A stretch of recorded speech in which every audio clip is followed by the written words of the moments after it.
দেশের অন্যান্য অংশের সাথে মঙ্গলবার কাছাড় জেলা প্রশাসনের উদ্যোগে শিলচরের জেলা আয়ুক্তের কার্যালয় প্রাঙ্গণে এক গম্ভীর ও মর্যাদাপূর্ণ অনুষ্ঠানের মাধ্যমে ভারতীয় সংবিধান দিবস পালন করা হয়।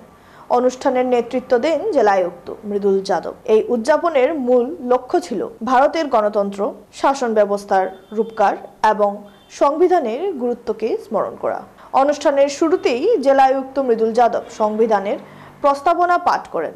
তার সাথে সম্মিলিতভাবে প্রস্তাবনা পাঠে অংশ নেন অতিরিক্ত জেলা আয়ুক্ত ডক্টর ধ্রুবজ্যোতি হাজারিকা, কিমচিন লাউহুম, সহকারী আয়ুক্ত জোনালী দেবী, অঞ্জলি কুমারী, নির্বাচন আধিকারিক মেসি টোপনো এবং জেলা প্রশাসনের অন্যান্য আধিকারিক ও কর্মচারীগণ।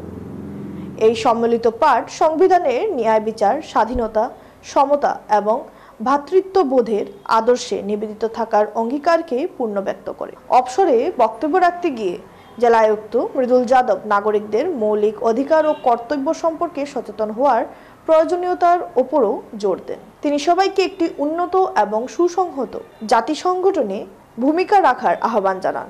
এছাড়াও সংবিধানের ঐতিহাসিক তাৎপর্য এবং 1949 সালের 26 নভেম্বর গৃহীত সংবিধানের বর্তমান ভারতে প্রাসঙ্গিকতা নিয়েও আলোচনা করা হয়। এই আয়োজনটি ছিল সংবিধান দিবস উদযাপনের একটি উদাহরণস্বরূপ অনুষ্ঠান শেষে জেলা প্রশাসনের কর্মকর্তারা সংবিধানের আদর্শে উদ্বুদ্ধ হয়ে জনগণের সেবা করার জন্য নিজেদের উৎসর্গ করার প্রতিশ্রুতি পুনর্ব্যক্ত করেন।